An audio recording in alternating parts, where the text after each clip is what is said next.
नमस्कार मित्रों, स्वागत है आपका हमारे चैनल जिज्ञासा पर। मित्रों, आज हम एक बड़े ये जो जीव है ना, ये अपने नाम से ही बड़ा खतरनाक के रूप में प्रसिद्ध है। कौन से जीव की बात करने जा रहे हैं हम? दोस्तों, आज हम बात करने जा रहे हैं, जी हाँ, आज हम बात करने जा रहे हैं शार्क की। थोड़ी सी पूंछ गलत बन गई। आज हम बात करने जा रहे हैं शार्क की। बड़ी सारी इसके ऊपर चलचित्र बन चुके हैं, बहुत बदनाम है ये शार्क। समुद्र के उसमें इसका फिन दिखाया जाता है कि घूम रहा है और शार्क आ गई है, इस तरीके से। यहाँ तक मेरा ख्याल है शार्क का ये पीछे का ये इस तरीके से होता है, समथिंग कुछ ऐसा। खैर, शार्क है। शार्क के बारे में एक बात प्रचलित है कि शार्क समुद्र में 1 मील की दूरी से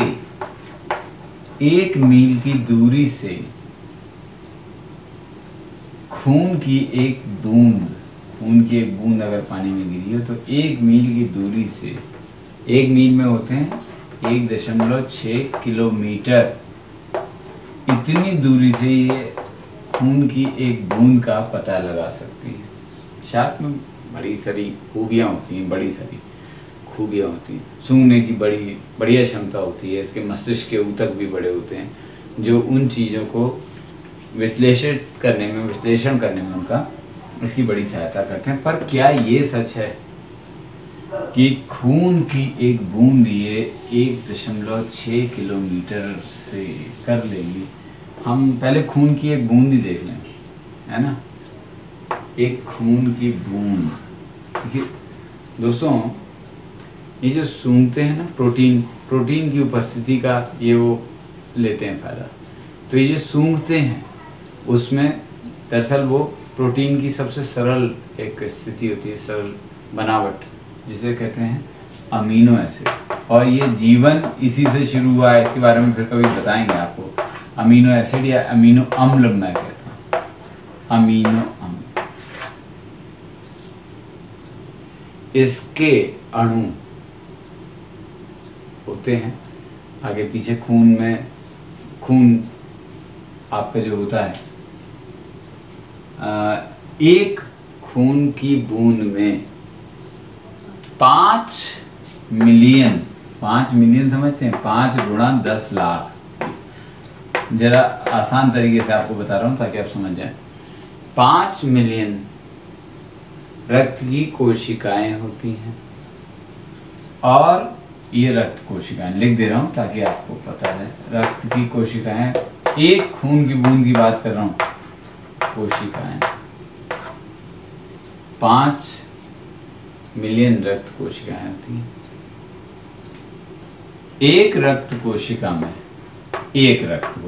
इसमें 50 लाख रक्त कोशिकाएं। एक रक्त कोशिका में मित्रों होते हैं 300 मिलियन हीमोग्लोबिन। 300 मिलियन हीमोग्लोबिन के अणु होते हैं।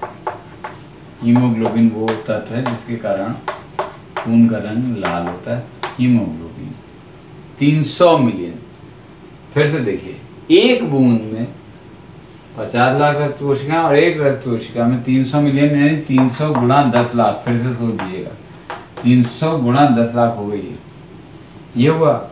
और अंतिम में आपको यही बताया था, उसके बाद मैं मिटा के नया आपको बताऊंगा। इसके बाद क्या है, एक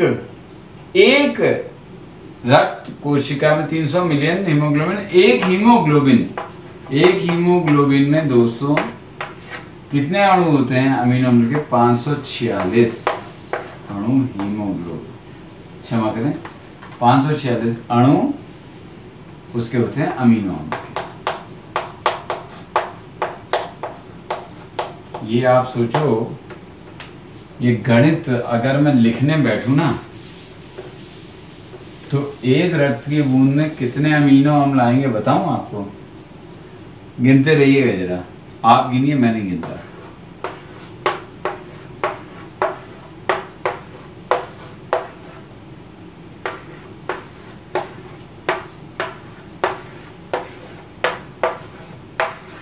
मैं तो बता रहा हूं आपको, 8 के पीछे 17 जीरो लग जाएंगे। इतने अमीनो अम्ल के अणु उसके अंदर होंगे एक खून की बूंद में। अब तो आपको वो जो शार्क है ना, ऐसे ऐसे होती है,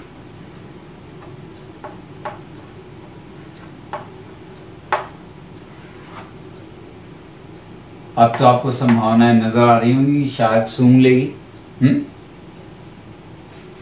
तो दोस्तों, आप ये क्यों भूलते हैं कि ये गिनती कितनी भी बड़ी लग रही हो आपको, आप बात भी तो सागर की कर रहे हैं और पानी के बड़े अथाह भंडार की कर रहे हैं। 1.6 किलोमीटर,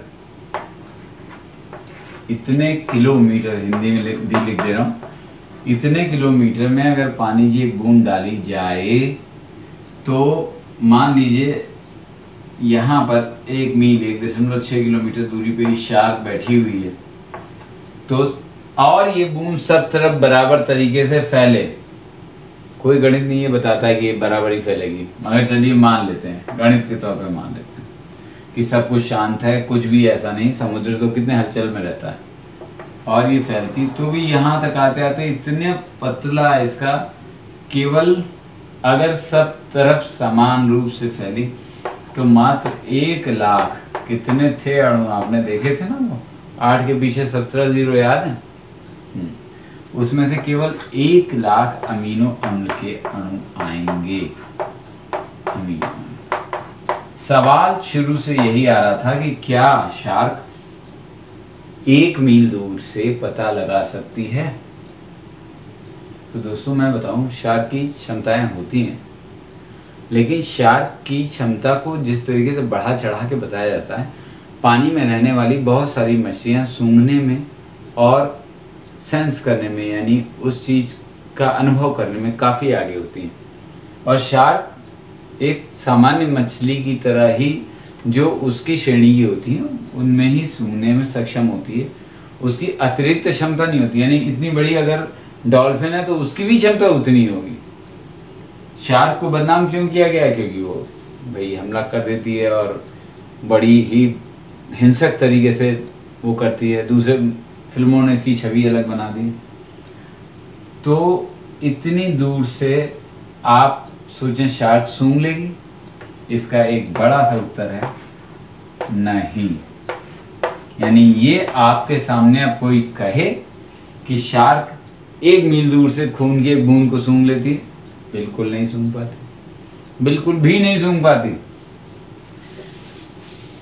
समंदर में आप हैं, समुद्र में आप हैं और समुद्र में आपकी उंगली कट जाती है, मान लीजिए किसी वजह से, किसी भी वजह से, तो आपको चिंता करने की आवश्यकता नहीं, क्योंकि शार्क, समंदर तो वैसे ही चलता रहता है। पहली बात, पानी की बूंद उन लहरों के साथ काफ़ी ज़्यादा लहरों की दिशा में या जिस दिशा में वो जाना है उस तरफ फैल जाएगी। शार्क को तो इसकी भनक लगने की संभावना कम है। लेकिन अगर आप एक ओलंपिक साइज, यानी ओलंपिक का जो पूल होता है उसके आकार के स्विमिंग पूल में हैं और आपकी उंगली कट जाती है और वहाँ शार्क भी है, इस पूल में, इस पूल तो छोड़िए, ऐसे 5 पूल बना दिए जाएं इतने बड़े आकार का, जैसे ऐसे 5 पूल आ जाएं जिसमें, तो भी शार्क आपके उस खून की बूंद से निकलने वाले अमीनो एसिड की मात्रा को भांप लेगी कि आपकी उंगली कहाँ कटी है, कौन है, कहाँ वहाँ शिकार है। और शार्क नहीं, जो भी मछली होगी, अगर वो मांसभक्षी है, अगर ऐसा है तो वो सूंघ लेगी। तो यह शार्क की प्रतिक्रिया अलग होगी, बड़ी तेजी से आएगी। वो दूसरी मछली की रणनीति कुछ और हो सकती है, मगर सूंघ दूसरी मछली भी लेगी उस श्रेणी की, उसके बराबर की, और होता है उससे थोड़ी छोटी भी हो अगर उसकी सूंघने की शक्ति। तो शार्क की सूंघने की शक्ति ठीक होती है, बहुत ज़्यादा जिस तरीके से दिखाने की कोशिश की जाती है वैसी नहीं होती। आपको सच्चाई पता भी होनी चाहिए, इसीलिए तो हम अपने चैनल पे ये सब चीज़ें दिखाते हैं। आज एक और हमने आपको तथ्य बताया, आप ऐसे ही देखते रहिए हमारे चैनल जिज्ञासा को। फिर मिलेंगे मित्रों, नमस्कार।